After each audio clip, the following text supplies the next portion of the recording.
Hello, world. Welcome to Pardon the Politics Podcast, Season 3, Episode 3. I am your co-host, Jeezy, along with my brother and my partner in politics, Manny. My brother, how you doing on this fine day?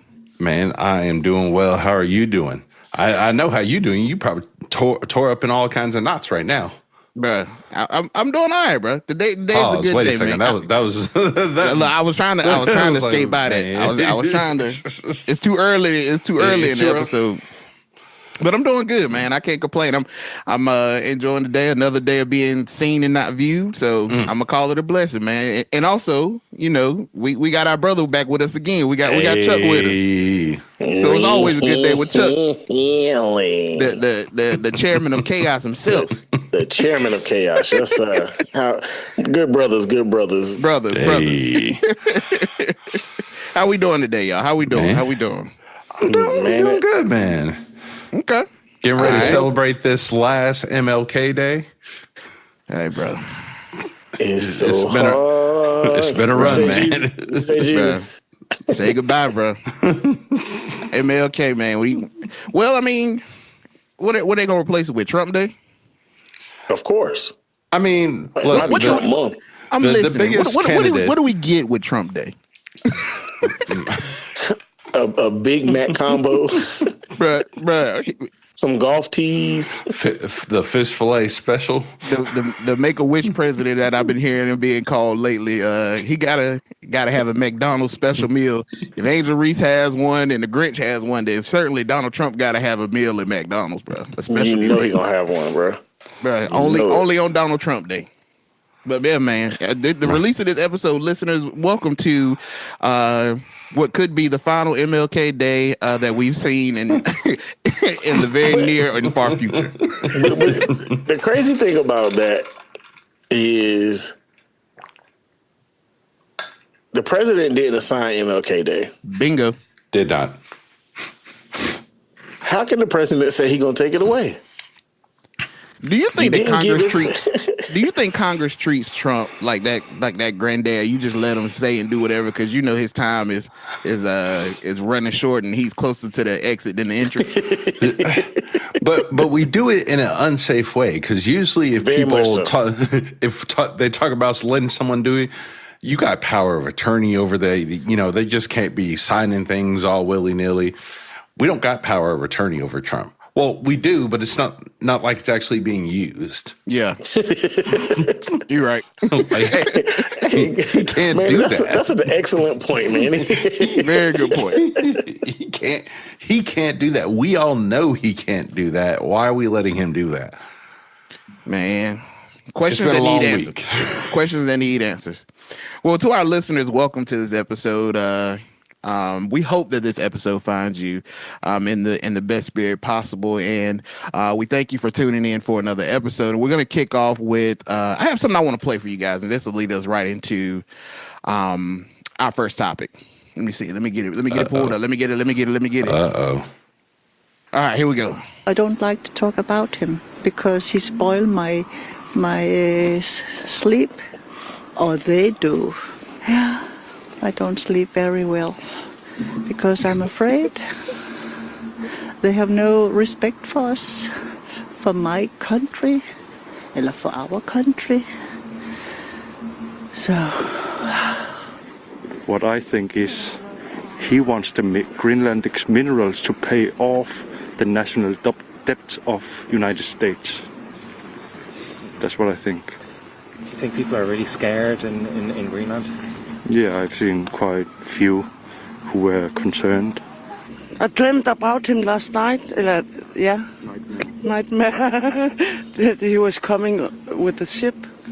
It was awful, that dream. So I'm scared. I want to say this.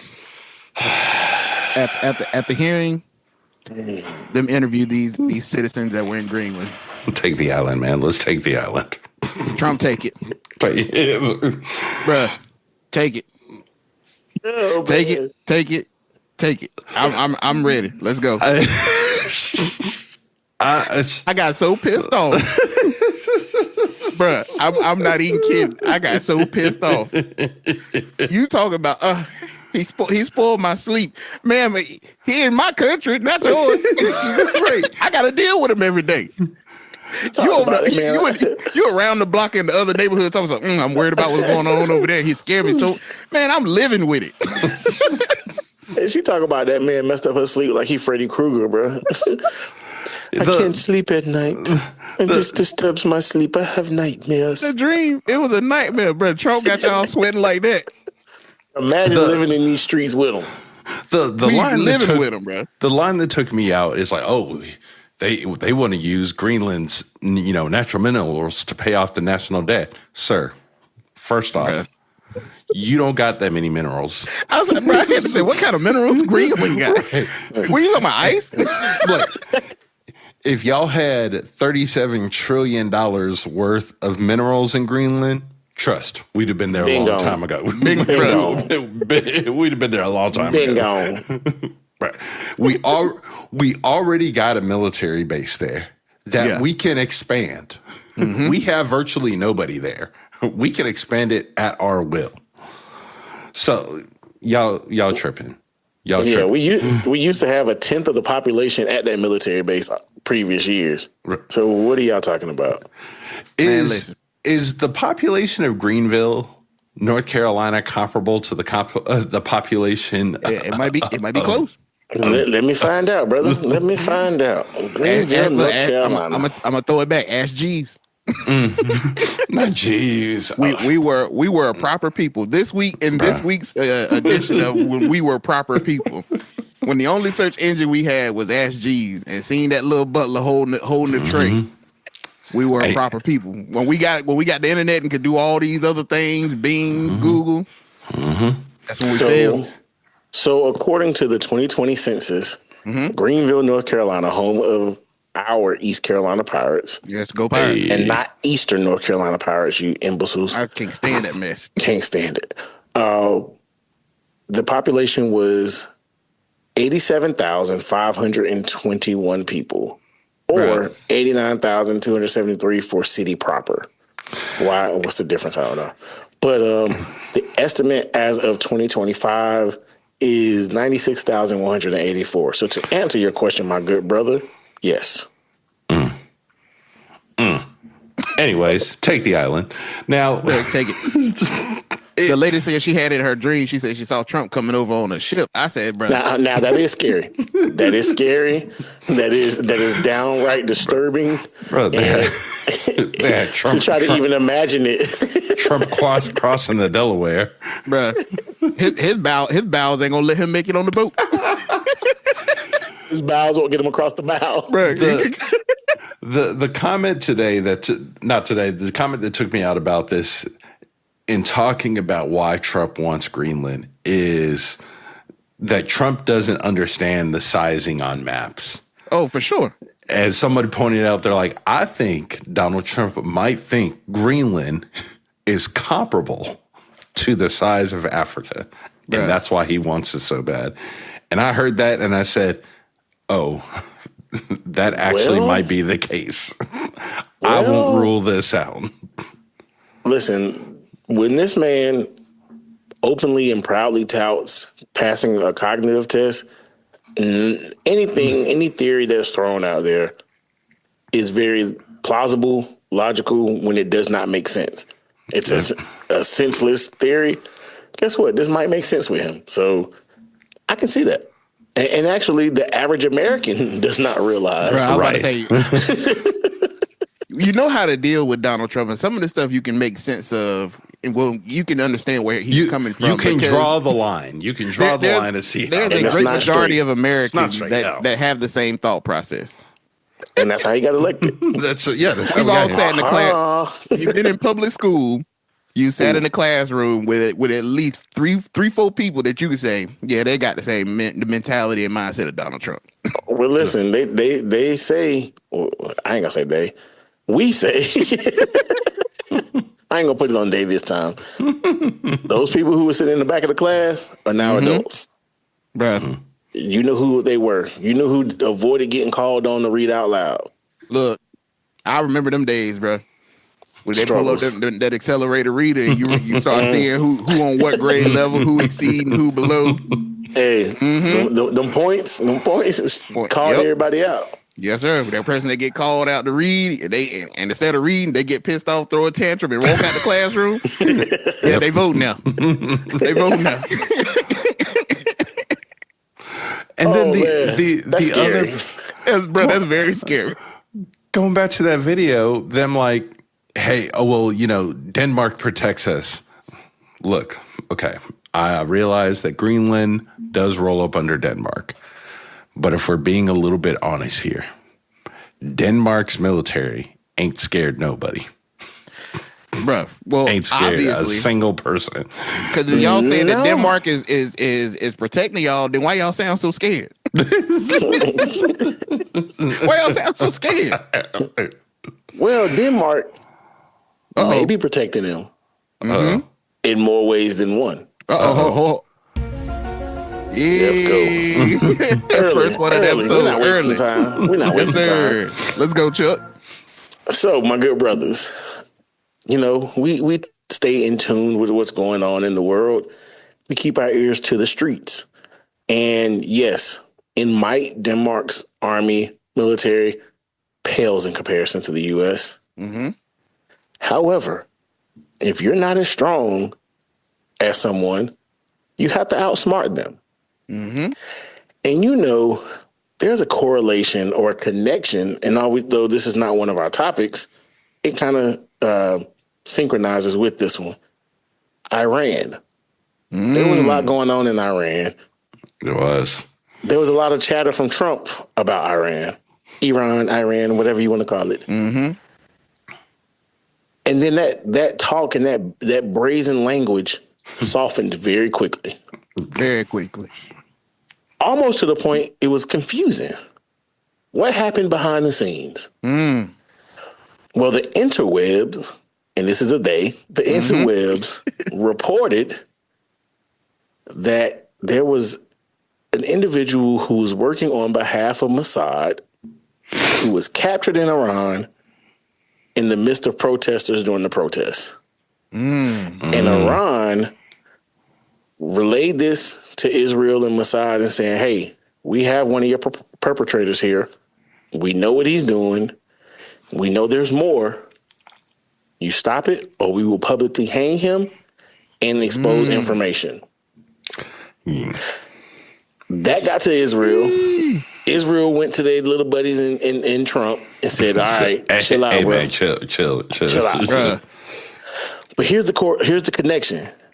There are reports that Denmark fed that information to Iran. Ooh.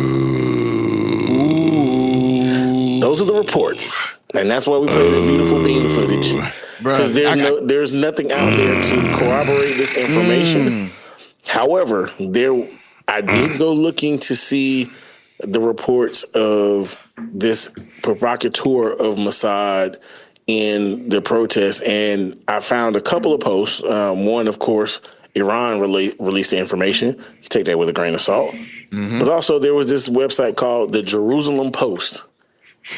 Again, take it with a grain of salt, but it may not be 100% truth that's released, but there's some, like they say about a joke, there's some truth in every joke. In every joke. So, y'all can take that as you want, but look at the circle of connection where that big talk on Iran kind of calmed down in hopes of, I'm sure Denmark is like, okay, hey, y'all holler at your boy, tell him to chill out. Not to mention, we had a congressional delegation, which one of these individuals shocked me, who went over to talk with the heads of Denmark. Your boy Tom Tillis was one of them. Well, I guess it doesn't shock me because he's leaving. Yeah.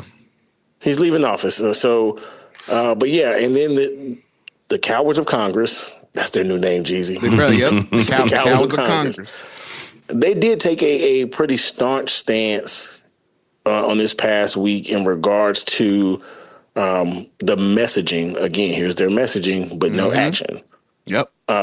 Against Trump in regards to his words and what actions he wants to take against Greenland and taking over Greenland.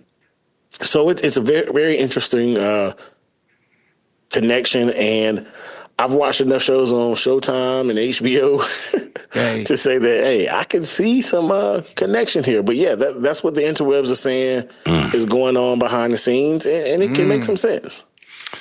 And then just to watch all this continue to play out with Denmark's, I believe, president coming out and being prime minister, coming out and saying, hey, we want to stay with Denmark. And then Trump's like, who is that? I don't know who he is. Never heard of him. I wish I could have been a fly on the wall in that meeting. Man, there's a lot of Trump meetings I wish I was a fly on the wall. I was about to say that. Bruh. But to now be at the point where we now have troop buildup in Greenland, and now you have the tariffs coming out again. I mean, I feel like at this point he's required to, institute a new tariff every quarter of the 10% on all European countries that don't agree with his plan to take over Greenland. And just for our listeners, so that we can give you the details, Trump has pulled the tariff card again. That's tariff card, not tarot card. Yeah. We believe in Jesus over here. We don't believe in no cards, no crystals, or no numbers. We believe in the blood. Only ghost we recognize is the Holy Ghost. Yes, sir. Whoa. I recognize the Ghostbusters. we had them. Yeah, they fight. Our brothers in Christ. Yes. But to our listeners, this has been the escalating push for Trump around Greenland, where he has pulled the tariff card, and he has imposed 10% tariff on imports from 8 European nations that will be starting on February the 1st. That is Denmark, Norway, Sweden, France, Germany, the UK, the Netherlands, and Finland. Like, what I do? I'm just chilling. I'm just chilling. Like I ain't even saying nothing. What? Me? Hit the 50 cent give me. Bruh, F me. Now, after that, if a Greenland agreement has not been secured by June the 1st, then Donnie T, Donnie T, bro, I got to say something about that, but it escalates to 25% by June the 1st if a deal has not been reached. And this is in retaliation for Europe opposing U.S. control of Greenland and European NATO troop deployment, which Manny just spoke about, their deployment on the island. Bruh, if y'all ever seen Trump's tweets or his truths whenever they get posted or they post them on news circuits or whatever, the funniest thing to me that he says at the end of most of them is, "Thank you for your attention to this matter." And I said to myself, bro, why is this fool talking to me in memo? Like he talked to all of us like we employed by him, bro.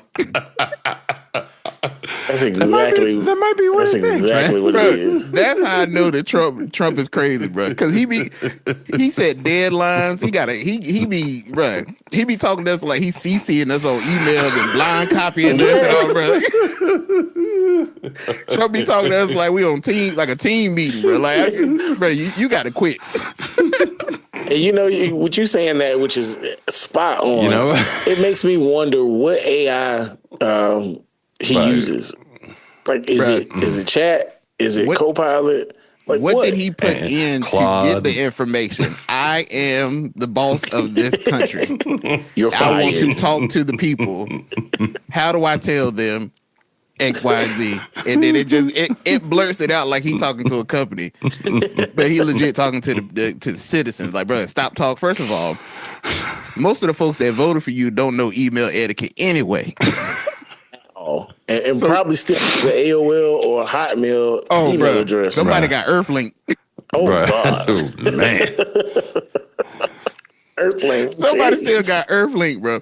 And you talk about, bro, when Trump say attention to this matter, I immediately think, bro, there's at least 43% of the people that voted for you that did not understand that part of your tweet. That's tough, bro. Or saw it and immediately started freaking out. Like, oh man, we got to pay attention to this matter. I got attention and it matters.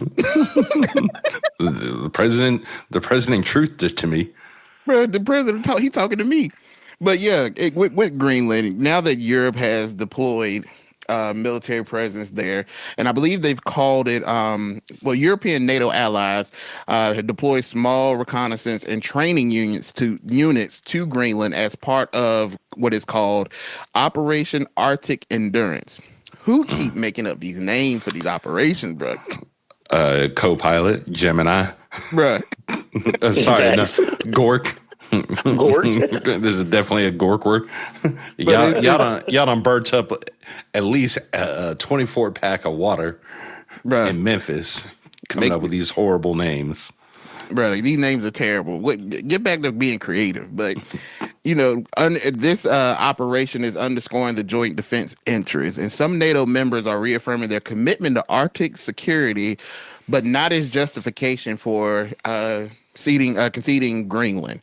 So where do we go from here? Do you guys honestly think that there's going to be a deal made? And like, what is Trump hoping to accomplish? Is he trying to bully his way into making Europe give him Greenland? Because I don't think that's going to happen. I think part of this is, does he actually want Greenland? Or does he want to, let's just say for a moment, every reason that he's listed about security is 100% true, and he just wants a buildup of allied forces in Greenland ready to be able to meet that challenge. Okay, but this is a real strange way to do it. Yeah. Especially when there's already a U.S. base there that we have maybe 1% of what we could have in terms of assignees militarily there, so we could expand it. It's very interesting, and part of me hopes that's the scenario, that he just wants troops there, so they're ready. Cool. Now, again, still really concerned that he thinks that Greenland is the size of Africa and he really wants to acquire it. So he has a Louisiana Purchase style accolade for his legacy. Why? And bro, I think who wants that as an accolade? Well, what concerns me right now is how quickly we've seen the language from our NATO allies go from no, absolutely not, to, well, maybe there's a way, we can, almost trying to appease him on this. Bruh. And, it's one of those, if you give a mouse a cookie scenarios, I think, at this point with him. If he says this, well, let's do this to appease him. It keeps inching and inching. How do you kill a frog when you're trying to cook it? You boil it so it doesn't jump out, and we just gradually raise the temperature of the water to boil that frog. Hold on, the frog ain't dead before you cook it? I was about to say. Y'all ain't never seen these videos of them cooking frogs? Hell no. No, yeah. I'm too busy watching videos of cows getting pedicures, but that's something else. There are cases where they'll just take the live frogs and have them in the water and just gradually I've seen the crabs, but I've never seen frogs. Yeah, I've seen a crab, but I ain't never seen it. First of all, I don't even eat frogs, so I don't know why I would even. Oh, frog legs are amazing, bro. Maybe it is. Maybe it is crabs. I don't know. Y'all read the Bible. Hey, bro, I was like, bro, here you go, Chuck. Here you go.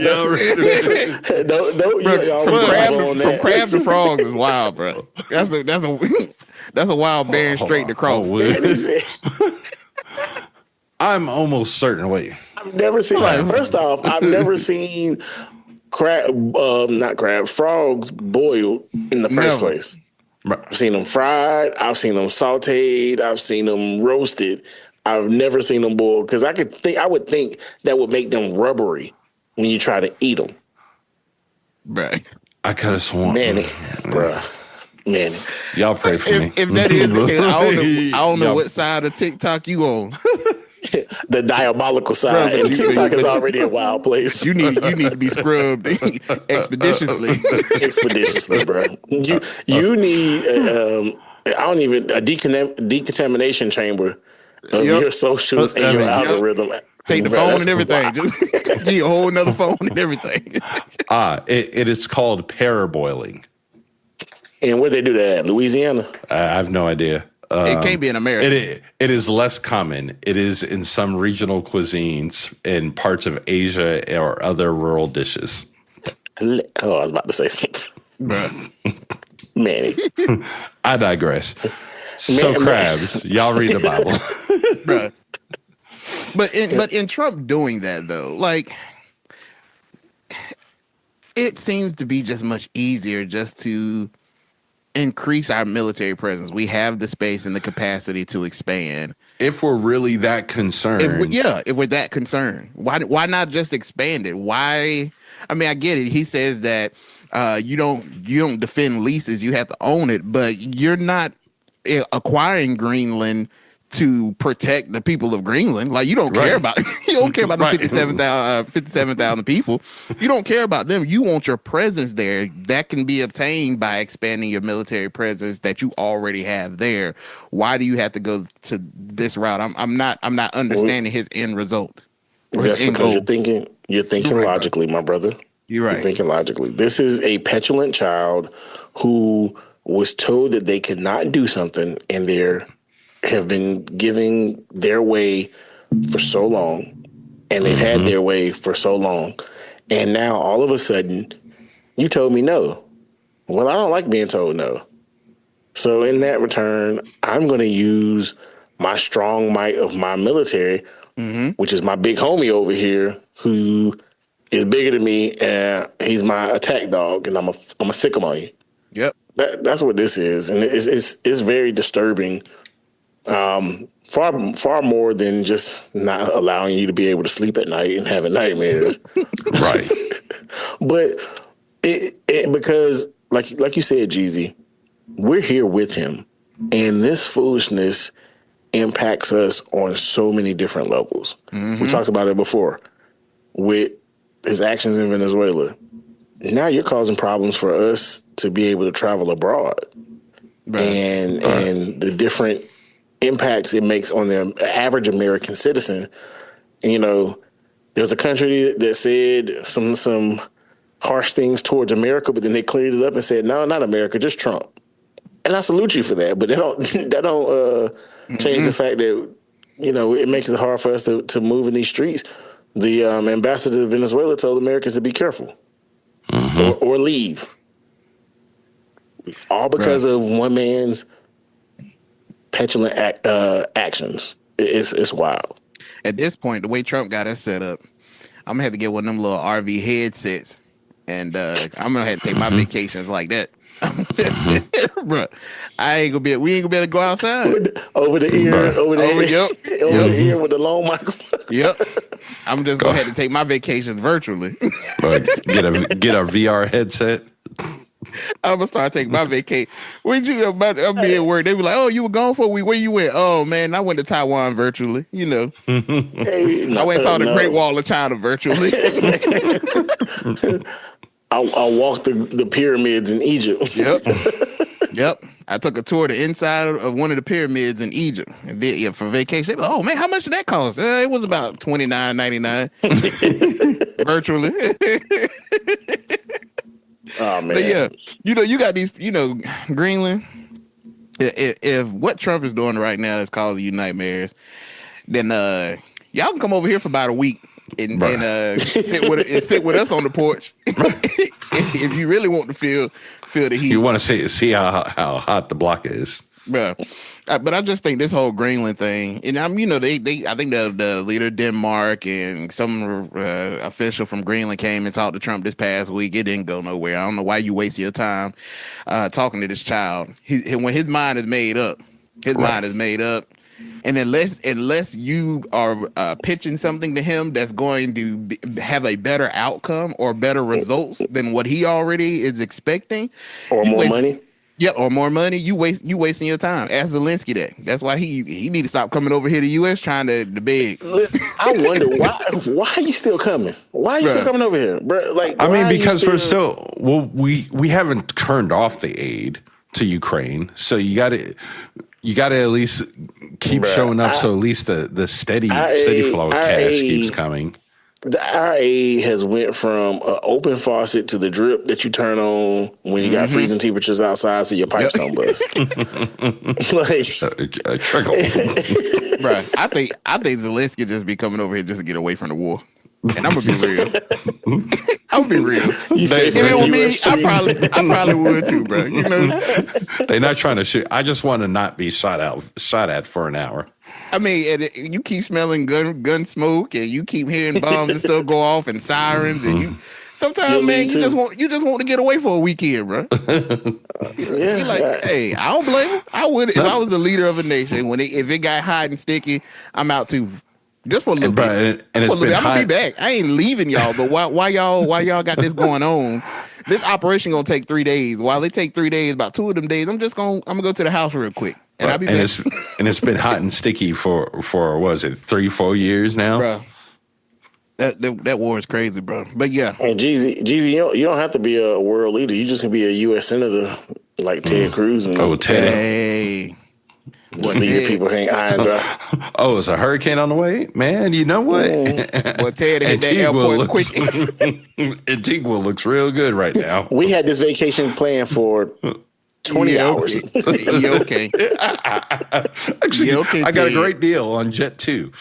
Nothing beats a Jet 2 holiday. Jet 2 holiday to leave his people high and dry. High and dry. Bro. But yeah, man, Greenland. Man. Good luck. Hey, what they could do?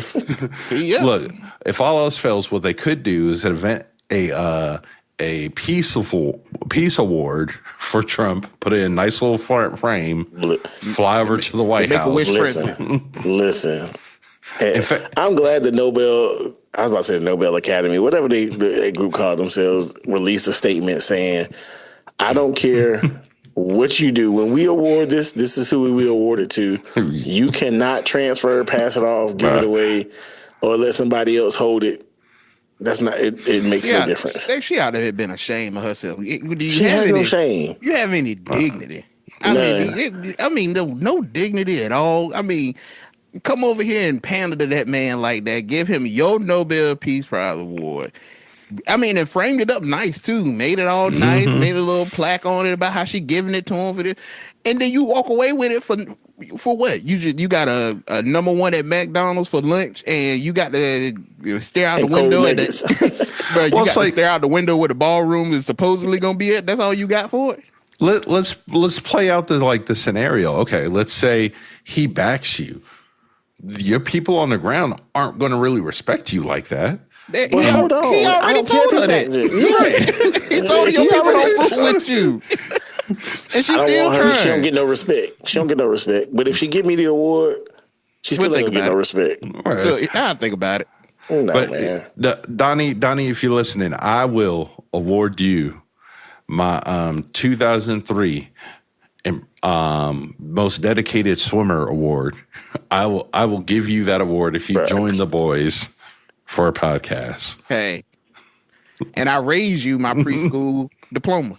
And I'll add to it my son's championship medal from soccer from 4 years ago when his team won a tournament. It's a nice little heavy medal too. Make you feel special. Donnie, that is 3 awards to just appear for 20 minutes.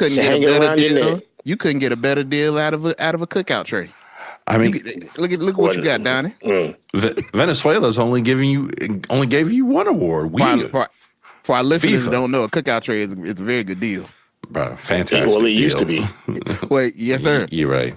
We were proper people. We were proper people with a cookout tray cost less than $7, bro. Bro, 7. When it was less than like 5. 6 to 5. Yeah. I say less than 7 before tax, it was less than 5. Look, if you now my cookout trays were 7, but I was fancy. But I was being fancy. Or greedy?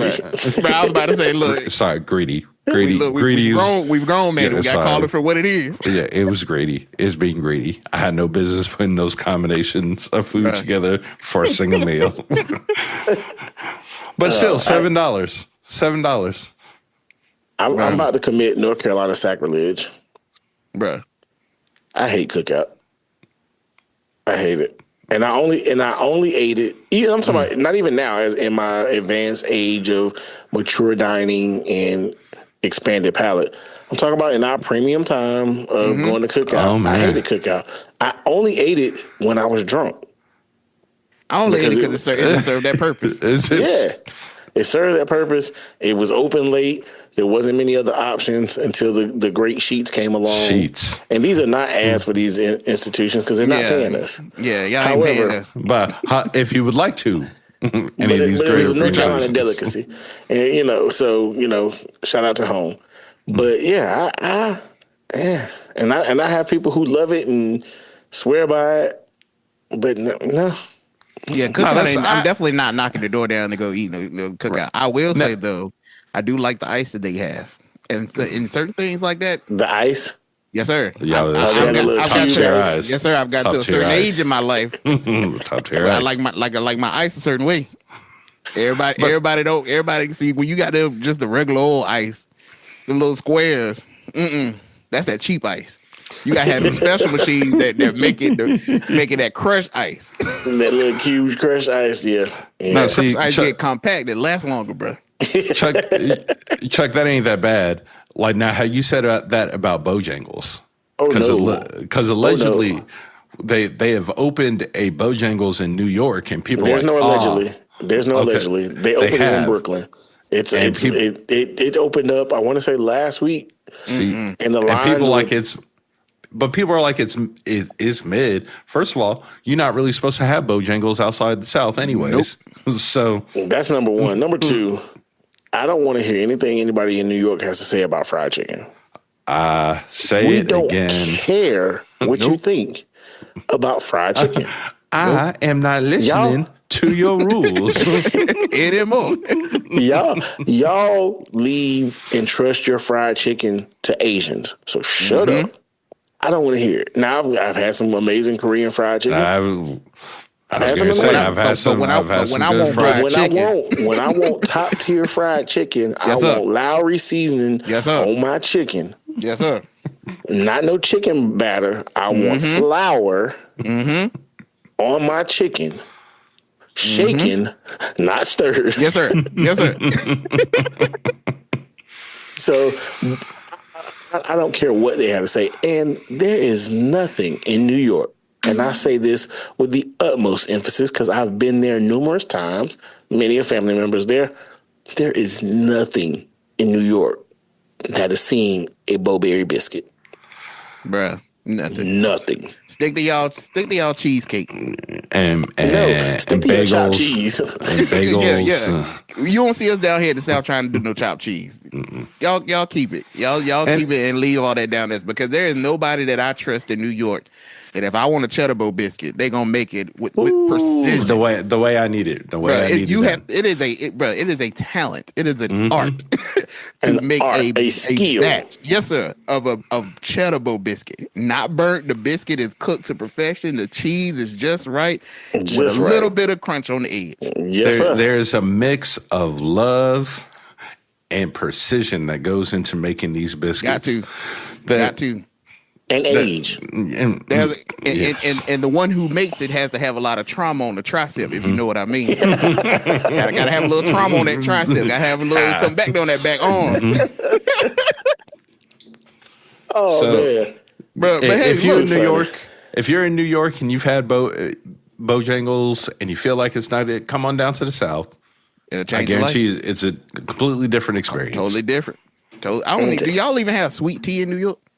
Bro, they got Lipton. They don't. You already messed up. They have iced tea. You already messed up. Not sweet. Yeah. Cause at that Bojangles, when it comes time to make sweet tea, you gonna be arguing and complaining about how much sugar in it. See, we don't do that down here.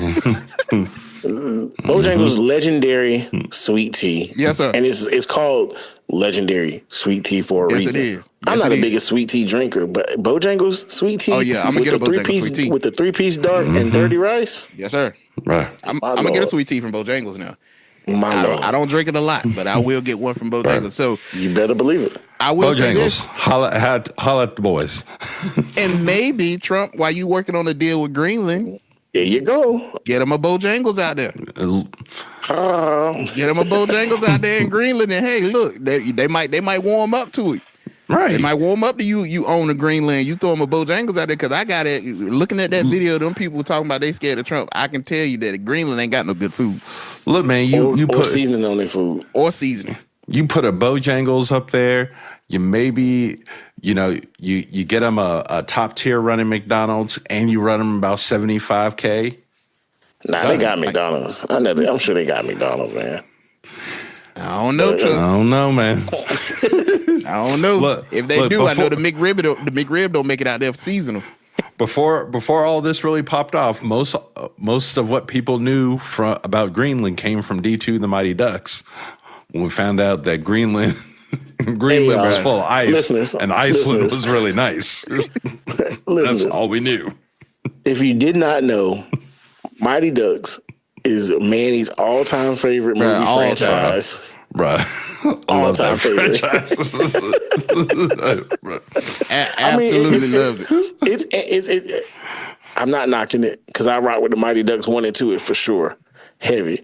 But that is Manny's all-time favorite franchise. Right. And my brother will bring up a Mighty Duck reference in every conversation if he could. Manny, the only person I know that keep up with the cast to date. Yes, today.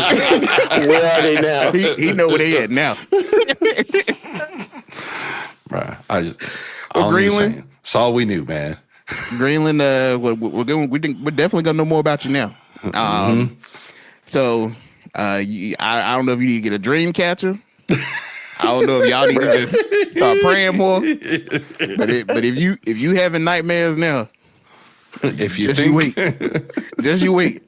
When Donnie pull up on that shore, wait until Donnie T, y'all. When Donnie pull up on that shore, bro, he might send all 57,000 them people into a panic, a tizzy. And I'm here for it. I want to see it. Hey, they gonna have Donnie T pull up on the warship at the edge of the bow like Titanic. Bruh. Yep. Mm-hmm. You know he got to get that camera shot. Got to. He gonna have it like George Washington. That picture of George Washington on the boat, crossing the Delaware. Yes, sir. Man.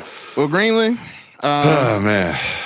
If don't nobody love you, just know the boys hit the pod. We love you. We got love for y'all. Peace be the journey. We'll be praying for you. If you need anything, just let us know. If not, we look forward to welcoming y'all as the 53rd state, maybe 50 something. We're in after Puerto Rico, then Venezuela, the territory of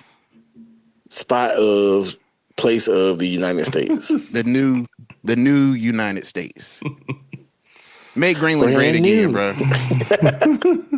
Make Greenland great again. Oh, man. Bro. Terrible. Well, in other news. There's other news? But wait, there's more. Man, Trump pissed me off this past week, bro.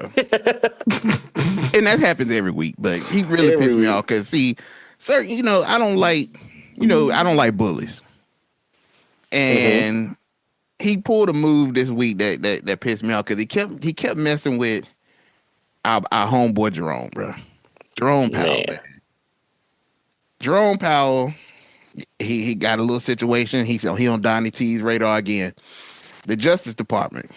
And that's another thing, Chuck, that the cowards of Congress pissing me off about. Why he talked so much about weaponizing the DOJ. And since that man has been back in office, that's all he has been off holstered the entire time. Bruh, he ain't, bro. No safety, no holster. He put a switch on it. Bro, he got a switch on it. And I'm sitting here like, why Congress ain't saying nothing about this? But nothing. Coward. You know that meme where the guy with the stick is like, "Hey, do something!" Like, bro, do something.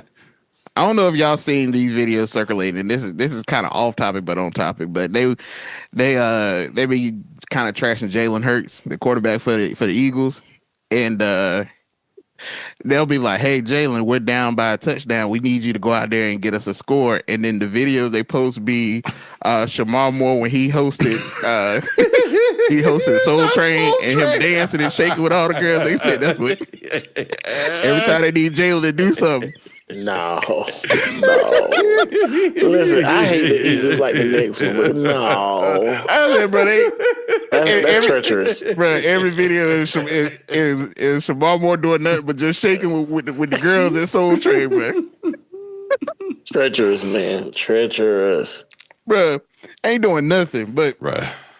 The Department of Justice has launched a criminal investigation, and the Federal Reserve Chair Jerome Powell, I got to put some respect on him. Got to. The probe includes grand jury subpoenas served to the Federal Reserve and threats of a criminal indictment tied to Powell's testimony before Congress about the cost of the Fed's headquarters renovation project. He still ain't let that go. Bro. I'm gonna tell you what this is about. Well, it's a layered onion what this is about. But first and foremost, you embarrassed me on TV in front of everybody. Everybody.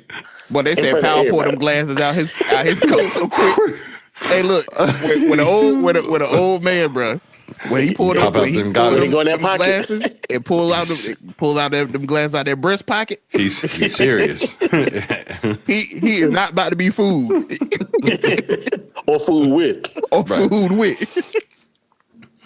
Oh man. But yeah, bro, this renovation and it comes back to now. To our listeners, if you see the clip, it was him, Jerome Powell, and then he brought his it was Bring Your Pet to Work Day, and he had Tim Scott with him.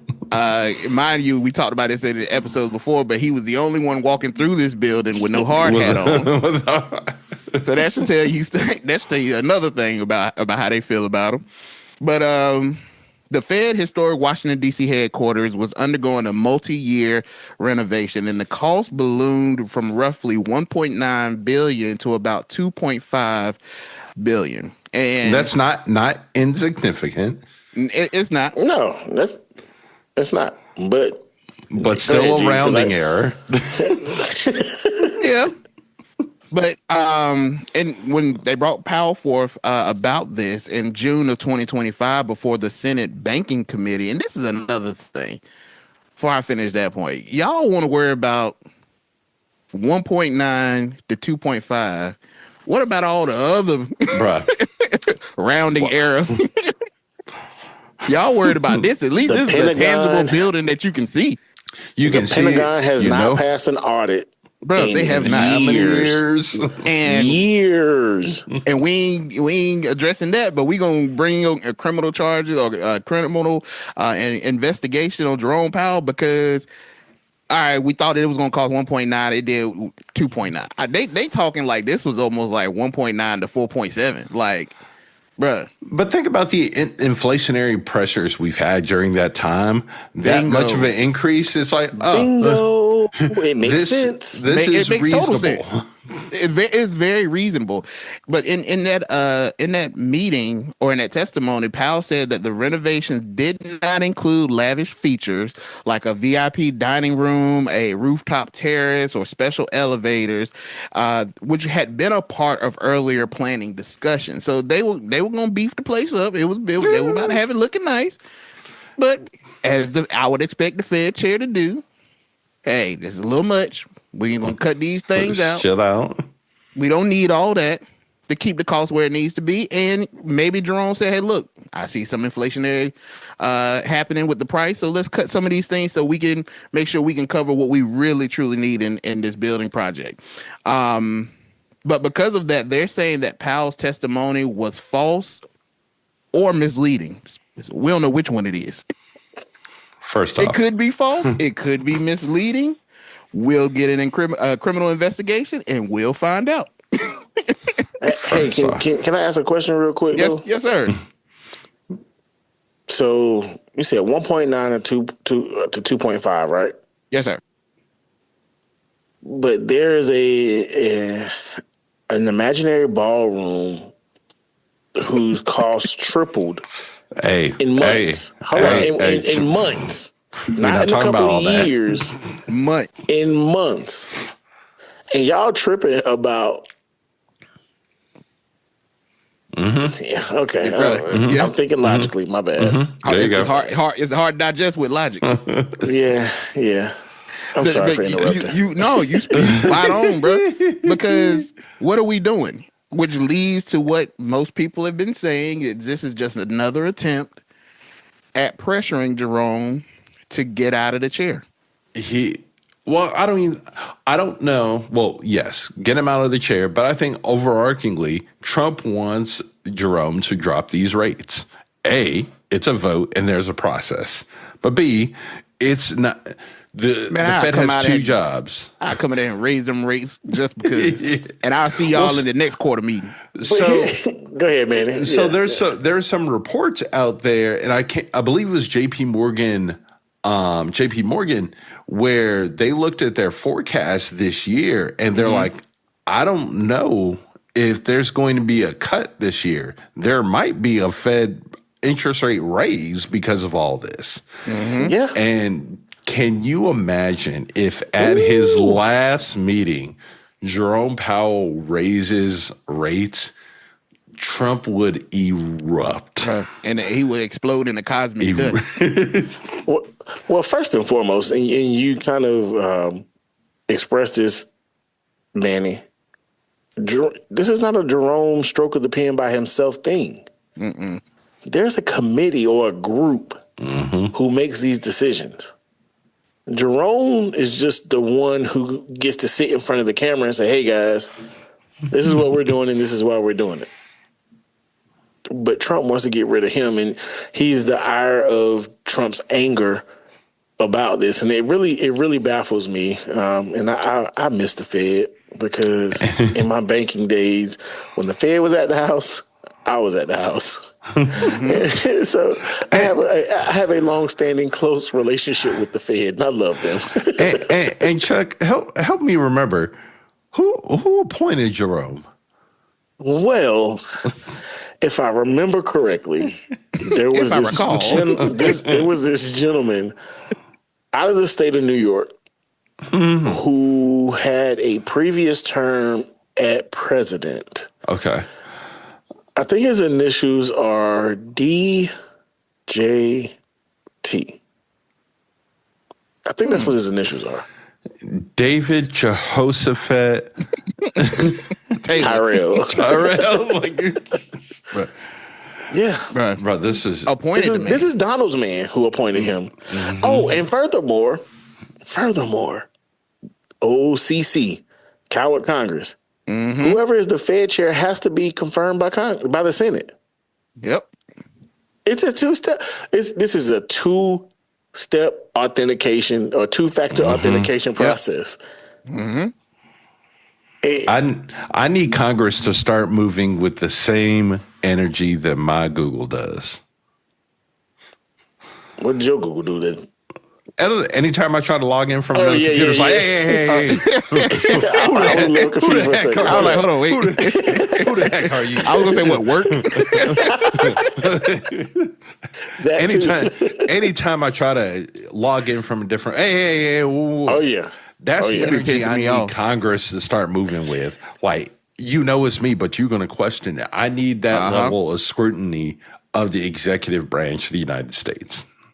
And the way that this is moving, we're getting further and further away from Congress doing that. And that is dangerous because, and you had some that have come out on both sides of the aisle, but the Fed needs to remain independent. And Donald Trump is trying to take that independence away. Well, here's the beautiful thing, brother. My good old guy, Jerome, he's a smart young man. Yes, sir. Wait, did you just call him Jim Rome? No, my guy, Jerome. Jerome. Okay. I didn't know. I didn't man. we about to ask you, is this an orange? Is this an apple? Look, you about to get that same test, brother. You can tell the difference between a horse and a camel. he's a very astute gentleman. He's shown us that time and time again. And there was something that the Fed Chair and the Federal Reserve that did to try to preclude the foolishness of said Donald J. Trump. So last month, in the good old month of December, in the year of our Lord 2025, the Fed and Jerome said, let's go ahead and extend all 11 of the other regional federal presidents. So for those who don't know, the Federal Reserve is broken up into 12. Is it 12 or 11? 11. And Jerome is the 12th, and Jerome is the 12th one on the board. But it's 11 regional presidents. So if you see your dollar bills, you see your coins, you see the little D's and P's and then the different areas that they are. These are your 11 Federal Reserve areas or regions. So he's extended all of them for another 5 years, meaning there's nothing that Donald Trump can do to alter, put in, or replace these 11 regional Federal Reserve presidents, even to the point where Atlanta's current president was retiring, and they went ahead and got his replacement named, confirmed, voted, and approved. So just in case Donald J. Trump wants to remove or force Jerome out, they're solidified and locked in. So as we were saying to you all, there's not just one man who has all this power to raise and lower interest rates. It has to be voted upon and agreed upon to lower or raise rates. And in the words of Lin-Manuel Miranda, you don't have the votes, sir. You don't got the votes. At all. At all. And to Jesus' point of it needing to stay independent, because it really does. You do not need political pandering to impact, dictate, and fool with it already does with the economy, but on a larger, more intricate scale with the economy and interest rates. And so with this, I truly believe this investigation and these charges also stem from this move. Yeah. Because, now you outsmarted me. Because we were hoping they were supposed to come up for vote in 2026. And if I get Jerome out and then I can get these other ones out, I can put my little puppets in place as I've done in other areas in the government. And now I really have control. But Jerome saw your game. He saw your game. Oh, yes. All day long.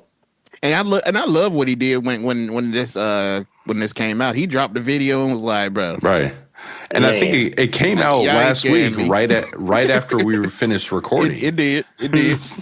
Man, when he dropped that video, although I think Jay-Z dropped the better disses against Nas, I heard the ether beat behind that. Oh, bro, for sure. I'm surprised ain't nobody did it yet.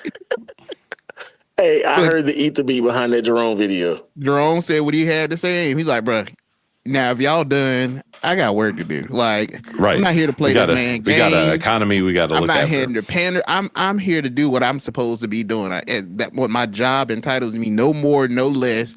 And all the other noise outside of that, I could care less about. Yeah. I can care less about it. Y'all can investigate, but as we have seen with Donald Trump with weaponizing the DOJ, charges probably don't get dropped. It don't be working. It don't be working. Bro, he didn't have that Comey energy. He had that Comey energy for sure. But people should be even more pissed off about that, because think about how much taxpayer dollars we're wasting bringing up all these charges, investigations, court, and all this stuff, and he ain't winning nothing. For him to lose and then put the U.S. government at further risk by civil lawsuits. Yep.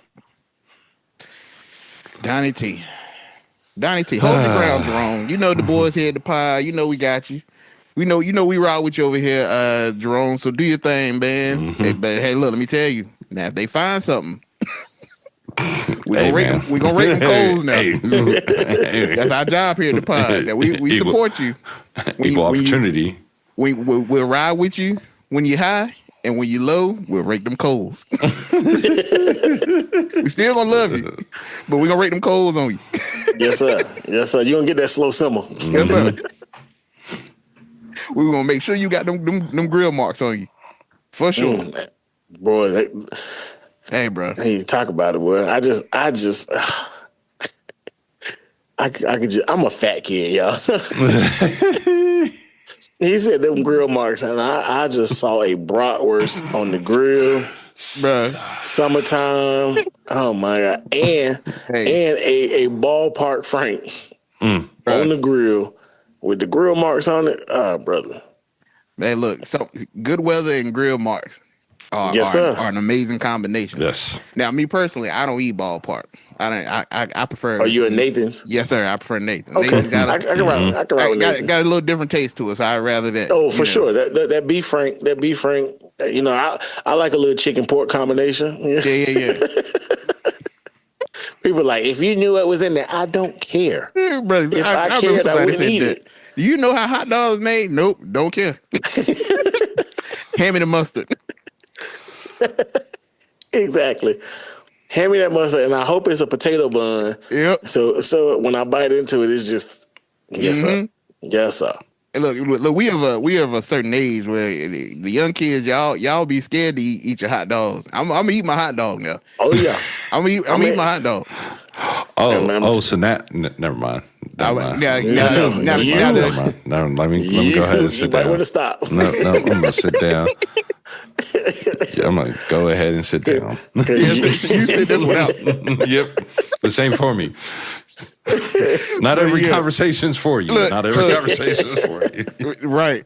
But yeah, man. Donnie T, leave Jerome alone. And Jerome, go ahead and let them do whatever they got to do. You just keep doing your job. And if you feel like getting a little, you want to flex on them britches and raise it to piss them off, piss them off. It's Donnie T off. Jeezy, you sounded like that reporter down in Jacksonville. Hey, look, bro. Talking to Coach Liam after that. Hey, look, I don't want peace. All I want is war. Are you not entertained? If I'm gonna be here, well, you might as well give it as much chaos as it possibly can handle.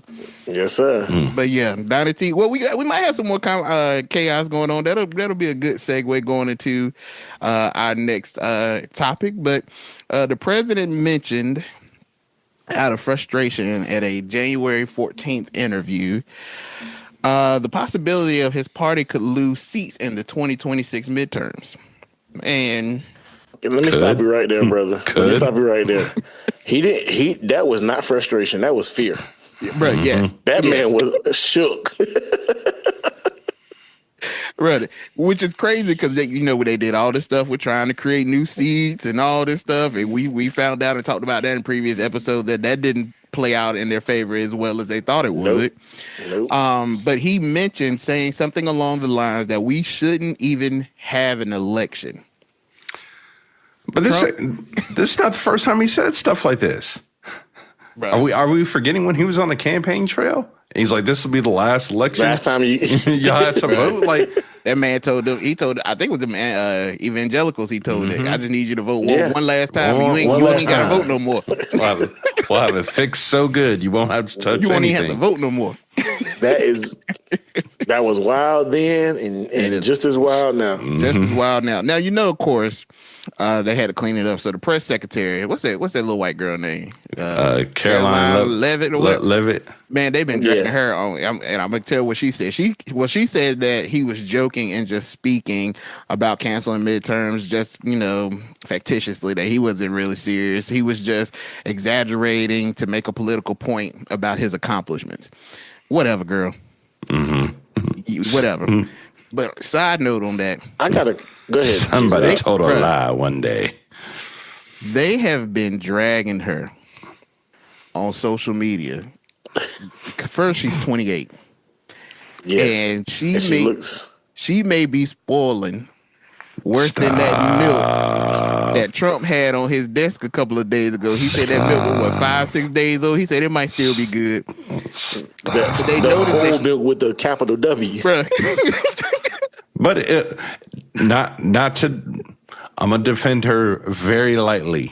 Hold on. Look. Not yet. Okay. Come. Go ahead, Jeezy. Finish. Bro, but they were dragging her because at the age of 28, she does not look of the appearance. And we talked about when they had the magazine cover and they zoomed in and had the close face profile of all Trump's cabinet, and you could see the needle marks from the filler she's been trying to get in her lips because they bashed her about how thin her lips were. Now she was at Mar-a-Lago and she had bruising on the face where they're saying that potentially she's been trying to get some things to correct the aging process.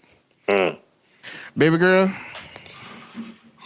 you could just get some Queen Helen cocoa butter. Big bottle. The big bottle. Or wash rag. I mean, but soap. But think about how stressed you would be every day. Oh yes. If you go out to a crowd of people who know that you are about to tell them a lie, and Why go don't you tell know a them lie? Why you want to get paid to lie this? and look and wear it terribly? Listen, she not only does she get paid to tell a lie, she gets paid to tell a lie about a lie. Bruh. But to that point, I was gonna ask, I wonder what kind of liquor she drinks every day, because it's not wine. Scotch. She has to go home. It is scotch. Because she got scotch. that old husband. Her husband like 65 years old. Really? Yeah, I didn't know that. Yeah. She got an old man for a husband. He definitely drinking scotch, and she drinking it too. She drinking it out the bottle. Oh, bro, she got to be drinking it out the bottle. There's something in this liquor. Oh yes. Like, cause y'all know how we be shocked that we hear stuff that the administration be doing. Imagine being the person, you're sitting in the meeting like, hey, this is what happened. How are we going to try to spin this every day, multiple times a day? Look, to Jeezy's point about the ridicule that she's getting, and this is in no way shaming anyone over their looks from our end.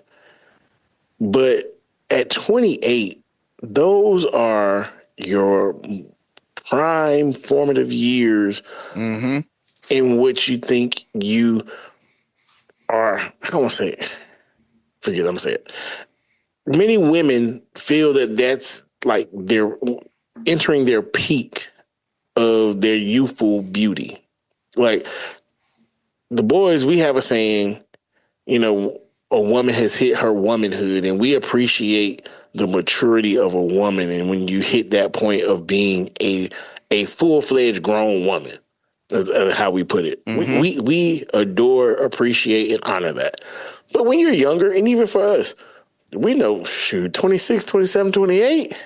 Oh, boy. Bruh. Boy. That's all I got to say, boy. But to catch the flack that she's catching, and I know it's wearing on her, the stress of having to, because I'm pretty sure she has to psych herself up because she does not believe this bull crap. She can't. There's no way. There's no way. For somebody to be as cunning as you have to be in this position to go back with the media. Yes, you have to. You have to, like it. You have to be one who can be on your toes at all time, because you are the one conveying. You are the conveyor of the message. You are holding the precious, which is the spin is the precious, and you're the one conveying this to a room of sharks, because these reporters come in looking to trip you up. And the person that you're having to cover for, they come in like sharks after blood. So at 28, baby girl, there got to be something that will make you more happier than doing this. You can't wake up happy to do this every day. Because think about it, she throwback. The look, story. Hold on. I'm gonna throw an old school out there, Chuck. That levers. Oh, and then she needs some Skin So Soft. Yep. Get that Avon book. Order you some Skin So Soft. You can use it to moisturize, and it'll keep man. mosquitoes off of you. Keep it off of you. Sorry, man, we stepped on your word. Go ahead, man. I don't remember where I was going to go with this. But back to the initial start of this conversation and Trump making the statement about annihilating. That's how I'm going to put it. Because that's what this is. This is an annihilation of democracy. Yeah. For you to even hint at removing the chance for the American people to vote on their representatives in different races throughout the country, I mean, this is not the first time or will be the last time where he's turned his nose up to the democratic process. Like, it's so un-American to say, oh, we don't need to have elections. What? Okay. Like that is that in itself, yeah, like that in itself is, how dare you even suggest this? And there is very little to no outrage. Yes, it's talked about, but there's no outrage to the notion. And the Republicans have already done I'm going to say it, fantastic job of attacking the democratic process. In many states, there's a reduction in early voting. There's a reduction in the days that's available for early voting. There's a fight and a reduction in mail-in ballots. Like, there are already things that have been done to try to minimize the process and access for people to express their vote. So to furthermore say, oh, well, we can just do away with having elections, further says, screw America. Yep. If you want to be real about it. And for me, particularly with early voting, it really pisses me off, because when I think of early voting, I think of those who are our elders, or those who have mobility issues, or who lack proper access to transportation to be able to get to the polls. Early voting opens that window for them to still be able to have this opportunity. As I think I said on here before, and I know I've said to the boys, I don't believe in equality. Equality is a falsehood and a fallacy to me, because we are not all on the same plane. But what I do believe in is equity. And early voting allows equity to those who, one, may not like to be out there on election day. Me, myself, I love election day. There's just a thrill that I get from being able to cast my ballot on that day. The energy of election day is so invigorating and exciting to me. But I understand, because I've early voted as well, what it means to those who I see who are casting their votes early voting. Some jobs don't afford people the opportunity to be late to work or take off and vote on election day. So guess what? This Saturday morning, I got some time. I can get up and go. I can go. Dude, my kids enjoyed, before my daughter was able to cast her first vote as an adult, my son enjoyed being able to go to the polls with my wife and I on days that we can go on, and they were out of school for early voting. Like, these are the things that is being attacked. And there is not enough hoopla and outrage, in my opinion, about it from the common man. Like, it's just, I don't know, man. Sorry. That was welcome to my Chuck talk. I mean, but you're completely spot right. on. Yeah. My thing that I'm concerned with, the word that you used at the beginning, Chuck, was this fear that Trump has of what is to come from this. And I wonder how far that fear will drive him to go when it comes as we get closer and closer to midterm elections. Yeah. And the realization that the party is not going to do so well. And I think, man, historically, correct me if I'm wrong, it typically switches seats anyway. Yeah, you lose. You start losing seats. It's part of the process, and part of just the nature of how the elections have gone when it goes between the House, Senate, and the White House. So I'm wondering. Go ahead. I'm sorry. We're made to ebb and flow. So My concern in all of this really just comes to again, this is the third, fourth, fifth time we've heard a comment like this. And every time the outrage is less and less and less. So I'm like, is this a softening? How many more times are we going to hear this between now and June, now in July, now on Super Tuesday? And to watch as it goes around will be very interesting to see how this plays out, especially if some people in some very key primaries lose on Super Tuesday. I think that will be very telling if some Trump-supported candidates lose in primaries. Will we see comments like this ramp up? Or vice versa? Could it be that this fear that Trump has about the results of the midterm election drive him to try to delay it?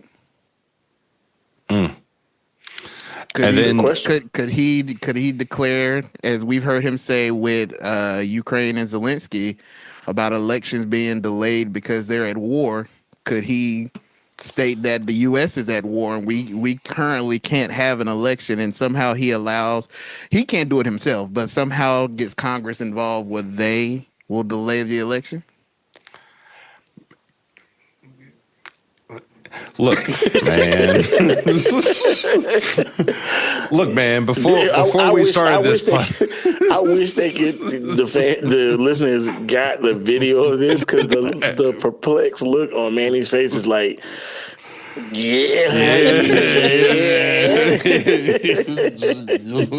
like I don't know. Because we keep having these like life-altering events happening every 72 hours, like I would hope not, but who knows at this point? I mean, anything is possible. Yeah, anything. But we know that once fear has struck, man will go to whatever lengths they need to do. To do whatever is necessary to avoid what has struck fear. And I wonder if he will. It may not necessarily happen, but will he try to tempt Congress to do something? Because he can't obviously do it. But then again, I don't know, because we got the cowards of Congress. Trump just be doing whatever. So, but remember that same point. If you got enough people in Congress, they're like, if I cut Trump loose, I'll be safe. And I'll be back. So I think that's where the game gets equally interesting. How many Republicans see themselves in a situation where they just like, it is a cancer. We've gone as far as we can go. I really got to cut bait here. He's got to go. Because there's still a chance that that Trump gets impeached. Like, that's still a thing that can happen. I was about to say, his fear isn't even from a policy standpoint and getting pushback from policy. His fear is I get impeached and get removed from office. That's what the fear is. Yeah, very much so. Oh yeah, especially in an election year, for the most people in Congress, if the most politically expedient thing to do is to remove him, they'll do it. Especially in an election year. And I think that's why we're also seeing a ramping up of actions of Trump and his allies trying to codify some of this stuff before that moment comes. So I think we probably speed up with some of the things that we're seeing. You know, we see the ramping up in the rhetoric of what's happening in Minnesota. I think things continue to ramp up at least until March.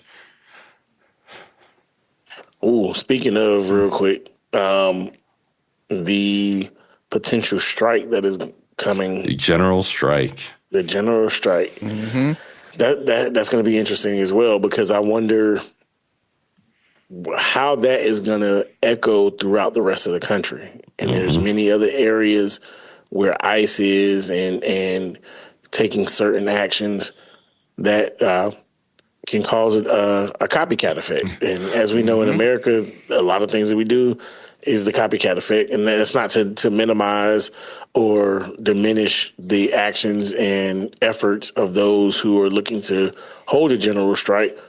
But they did it. Oh, we can do it too, and it's gonna be interesting. To get our listeners up to speed, the general strike that Chuck was referring to is coming out of Minnesota, where labor unions and people have essentially said, ICE got to be out by Monday. I believe the deadline is Monday. And if they're not, we're all going on strike. And that has been backed by all of the major labor unions in the state and nationally. And it's really going into a layer of economic civil war, low key, that we haven't seen in years. Decades at this point. How will it work? What will ultimately be the reaction of a state saying, no, we're shutting it down? What will happen? Money talks. Yeah. Yes, sir.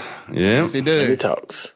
Well, I think that closing out this topic of midterms, we will see as we get closer that fear that Donnie T is feeling about what could be the real results of what will happen in the midterm election. We will see how, as time goes on and that election gets closer, what lengths he will try to go to try to avoid the inevitable. And of course, here at the podcast, we'll keep you up to date on that. And I think you guys kind of provided another great segue into my pickle of the week. So here we go. We've got your pickle. We've got your pickle. We've got your pickle.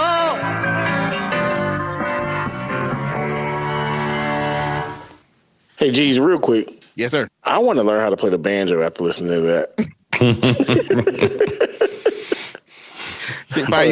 Find you a nice tree to sit up under. And yes, sir. But our pickle of the week, and you guys have led us right there, comes out of Minnesota. And, it's surrounded by Minnesota. But the pickle of the week is going to be Christy Gnome, Cosplay Christy, and citizenship checks in Minnesota. Christy, she claimed in Minnesota that Americans are being asked to prove their citizenship. I had to pause right there. Because get your papers. That is a constitutional problem, especially for the Fourth Amendment. And for those of you that did not pay attention in class, the Fourth Amendment of the U.S. Constitution Help them out. Protects individuals from unreasonable searches and seizures by the government and establish requirements for issuing warrants. That's just a part of it, just a little glance.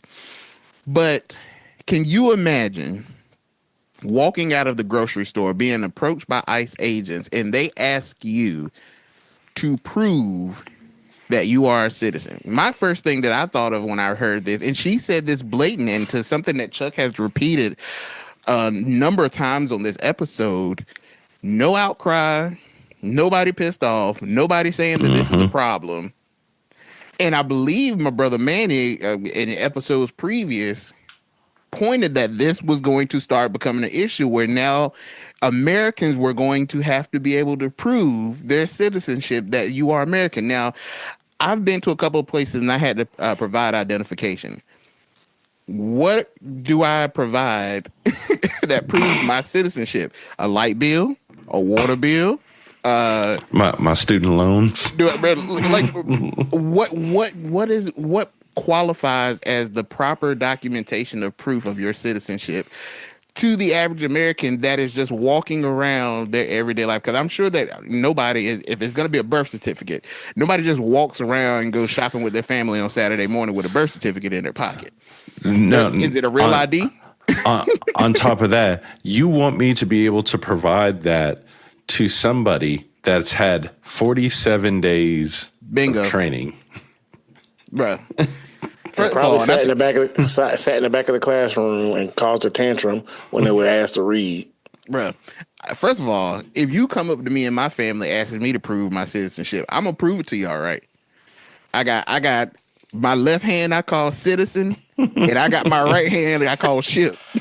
And with both of them, I'm gonna prove to you my citizenship, because you gonna piss me off if you come up to me and my kids some prove that you're a citizen.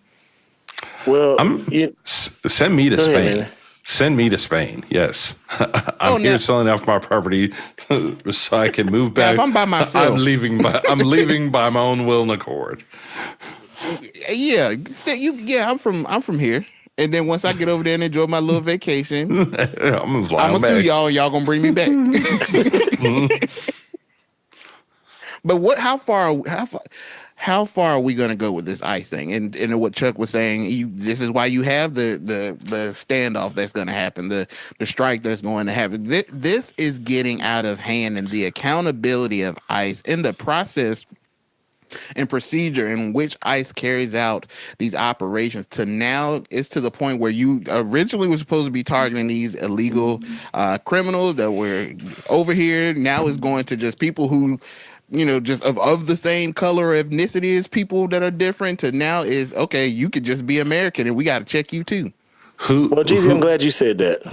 I'm glad you said that, brother, because I was going to say they're already doing this. Mm-hmm. To our Hispanic brothers and sisters, they're doing it. I just saw a video where a young lady got out of her car, took 3 steps, and was cornered by 2 ICE agents asking her, "Are you an American citizen?" To your point, this was supposed to be about the criminals, the bad guys, the nasty ones who's transporting and trafficking drugs. Mm-hmm. This woman got out of her car, heading into a big box store. I don't even know what store it was, but you could tell it was a big plaza, big parking lot. Mm-hmm. And you're asking her, is she an American citizen? Well, because she looks Hispanic.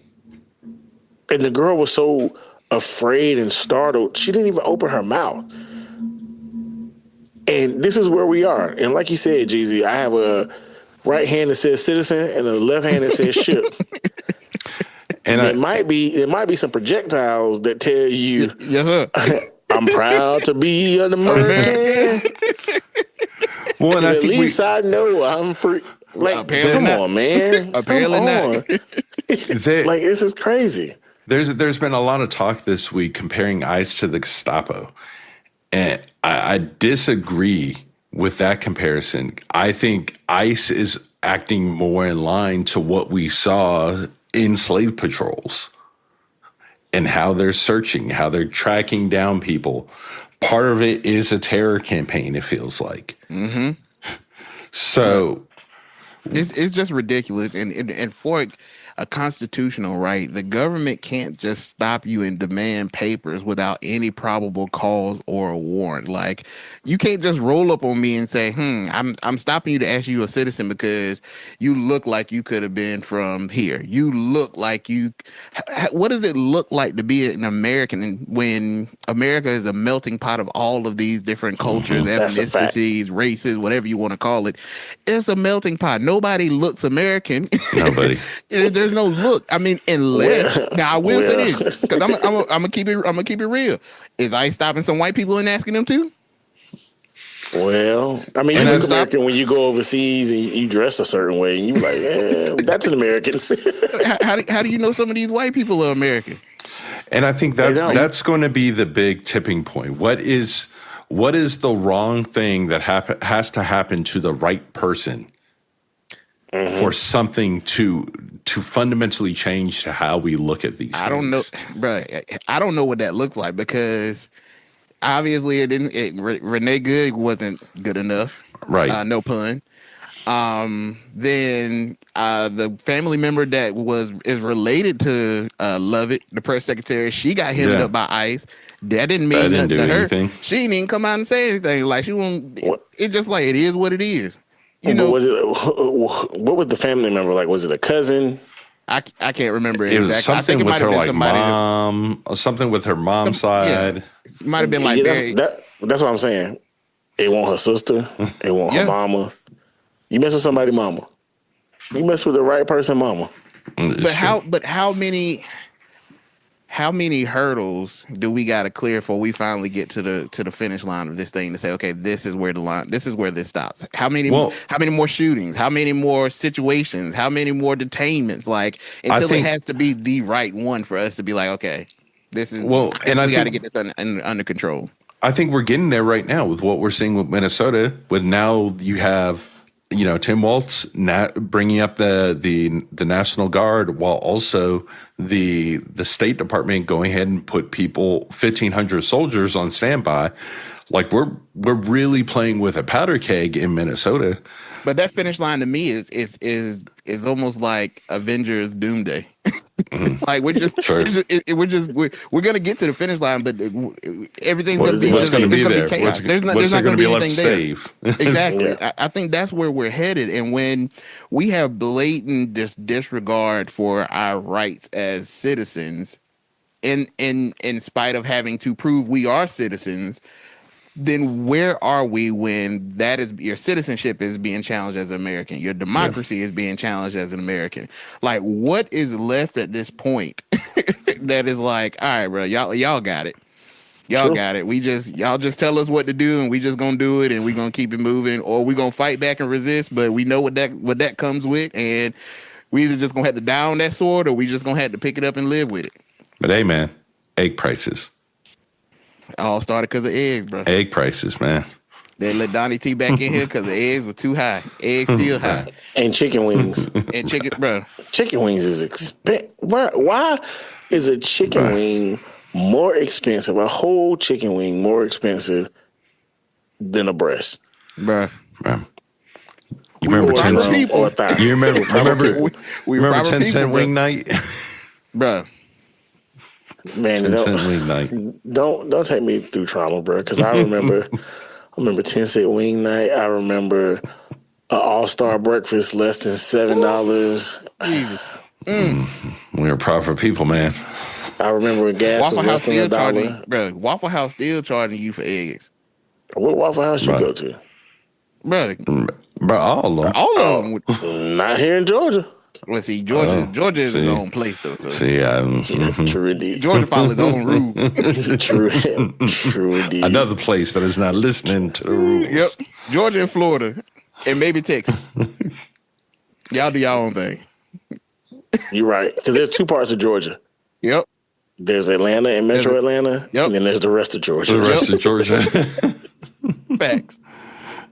But yeah, man, that's my pickle of the week. I think people need to wake up, man. And I think that whatever's going on that has desensitized us to allowing or just accepting that these things are what they are is a dangerous thing to prescribe to, because the more that you just become desensitized to it and you just let it slip by and just let it go, eventually they're just going to blow the door right off the roof. I mean, right off the building, and just come right in and just do whatever they need to do.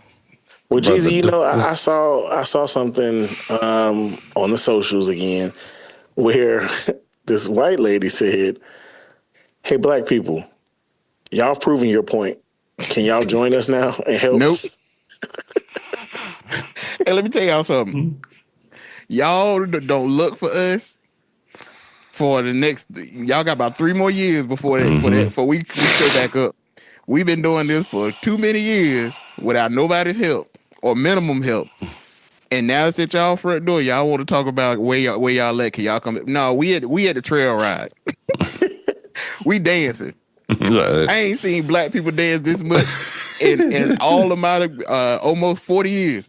I ain't never seen this much, bro. People were meeting in acres of land, just burning and having Soul Train line dances for 4 hours straight, bro. Ain't got a care in the world with drinking hooch and just dancing, kicking up dust.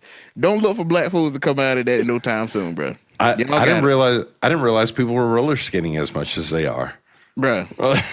People don't pick back up roller skating, bro. I'm here in Atlanta, so again, it's Atlanta. I'm telling you, bro. They have it. We have songs about it that just came out. So listen, if y'all tired after 1 year dealing with Donnie T and y'all want us to show up, imagine how we've been feeling over the past 40, 50, 60 years. That's all I'm gonna say. If y'all want to get some real change going, Y'all know what to do. Do the right thing. But we ain't gonna talk about that. No Spike Lee. We gonna keep it P. Oh man, too funny. Well, that brings us to the end of our episode with the pickle of the week. And you guys know at the end of every single episode, we give you our spotlights of the week. So, my brothers, what are your spotlights for the week? I'll start this off. All right. Okay. Shining bright lights. My spotlight of the week is good old Bill and Hillary Clinton being subpoenaed by Congress or the House Oversight Committee about these darn Epstein files. Billy B. And Bill and Hillary saying, nah, we ain't coming. We ain't having it. We ain't having it. This subpoena ain't got no bite to it. We ain't coming. My name Billy B, and you won't see me. and the House Oversight Committee talking about, oh, okay, well, we're gonna find you in contempt of Congress. Oh, now you got a backbone. You don't scare us, bro. But what makes it a spotlight for me is if they are forced to sit in front of them, or if anything comes of this and there is testimony given, as we've seen time and time again, they're not going to go down by themselves. Oh, thanks. There will be others who fall. And how they fall, when they fall, and where they fall, it's going to be interesting. So that, for me, that's my spotlight. We've had our conversations. We made our jokes about it. It's an interesting time. And so if they are to get them in front of Congress and the House Oversight Committee, and this conversation is held, how much information is given, what they ask him, what the responses are, it's going to be interesting. Well, here's my thing. Y'all want to talk about subpoenaing Bill and Hillary. Why ain't y'all brought in Pam Bondi? She ain't came and sat in front of Congress not one bit. And she out here just doing whatever Donald Trump wanted to do. Listen, that's where I said when things fall, where they fall, how they fall, how they, it's going to be interesting. And the Republican spin on it is, well, Democrats signed off on it, and that's been tearing my nerves up too, because Democrats are, oh yeah, well, we want to be fair and all this, but see, y'all play right into their game. Yep. Y'all play right into their game. But I ain't gonna say nothing else on that. Bill, you ain't gotta show up, bro. Do your thing, bro. And Bill keep it P anyway. So yeah, Bill always gonna keep it P. So we gonna ride with you, Bill. Now, hey, look. Now we find out there's somewhere in them files now. Cause wow, I'm gonna say we not riding with. Cause I truly believe he did some. He was in them files. He in them files. I done seen, but he not in them files by himself. No, right. I seen them. They showed a picture of Bill with his chest out in the hot tub, and I know when I see a white man with his chest out in the hot tub, he in the nasty work. You ain't there just on vacation. No, sir. He got an agenda and want to mark it off his list. Blood flowing. So that hot tub get that blood warmed up. Manny, what you got, bro? Man, well, mine's a little bit less political. Maybe? Okay, I don't know. Okay. Well, ever since China came out and said, "Hey, we want to put a military base on the moon," the U.S. has had this new drive to get back to the moon. So coming up, starting February 5th, opens the first window where Artemis 2 can launch. Artemis 2 will be the first crewed mission by NASA to fly to the moon. So they're not actually going to get out and go onto the moon's surface. They're going to go around the moon and come back. This will be the furthest any humans have been from the moon. And it'll be an interesting step in the race to Mars begins. I'm sorry, Manny. I was not laughing at you. I don't know. Oh, I know you weren't. I know you weren't. I don't know if the listeners are going to be able to hear that, but it was ever so subtle and faint. Jeezy played a cap. Hey, look, to our listeners, the group knows that I feel very strongly there's not many things in life that he has a strong conviction over a lot of things, but I don't know if there's many things. This is up there. Stronger conviction than how he feels about this. Listen, there's Jesus Christ. Facts. and this is up there with his Christianity, his family, and then this. I have a strong feeling that that whole thing was a hoax, and I'm gonna tell you right now that I've envisioned that I'm gonna be, Lord willing, in my 70s or 80s, and I'm gonna be sitting on the couch or in that rocking chair, and there's gonna be a news report about how we did not actually go to the moon in 1972. And with whatever strength the Lord has allowed me to retain at that time, I'm going to get off that couch or out of that rocking chair, and I'm going to yell as strong and as loud as I possibly can. I knew it. And just fall out. And at that point, if it's time for me to go ahead and send up my timber, I will be going in peace, because I knew for 40 plus years, y'all lied about that moon landing. Jesus said I was vindicated. Bro, that's all it look. Until then, vindication. Lord. But once I find that out and it's confirmed, Lord, you can send for me. I'm happy now.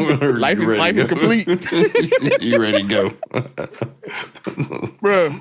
So my spotlight, I'll keep it political, is Canada's strategic pivot in China. The Canadian Prime Minister made a historic state visit to Beijing on the 16th of this month, marking the first time in nearly a decade a Canadian leader has traveled to China at this level. And from this visit, it was announced by Canada and China that they have a new strategic partnership between them, focusing on trade, energy, agriculture, and broader economic cooperation. In this meeting, key agreements from it were there was a trade and tariff reset where Canada agreed to lower tariffs on Chinese electric vehicles. In exchange, China is significantly reducing tariff on key Canadian agriculture exports. Which is, I think, canola seeds and some other like lobster, crabs, and peas or something like that, whatever. But I thought this moment was very historical and political because they've had a rocky 8 years between Canada and China. And now I'm wondering, with this strategic partnership, what does this mean globally and primarily for the U.S. as well, too? And how Donnie T will respond to this, because now you have someone sitting here with this strategic partnership right in our back. Well, I guess our front door, because they're north of us. But how that plays into what he is doing to try to reset the trade structure that is going on globally, and where the United States stance is in that, primarily against China and other nations as well. So, yeah. This is, first off, I mean, we've mentioned it before.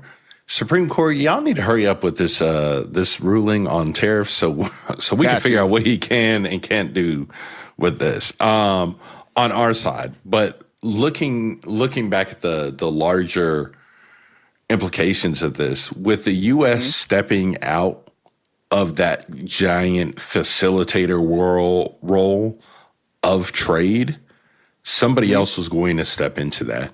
And, you know, Xi Jinping, what do you say? 3 times fast. Right. When all this really started to take a turn, he said, what, China's been around for 5,000 years and it's going to be around for another 5,000 years.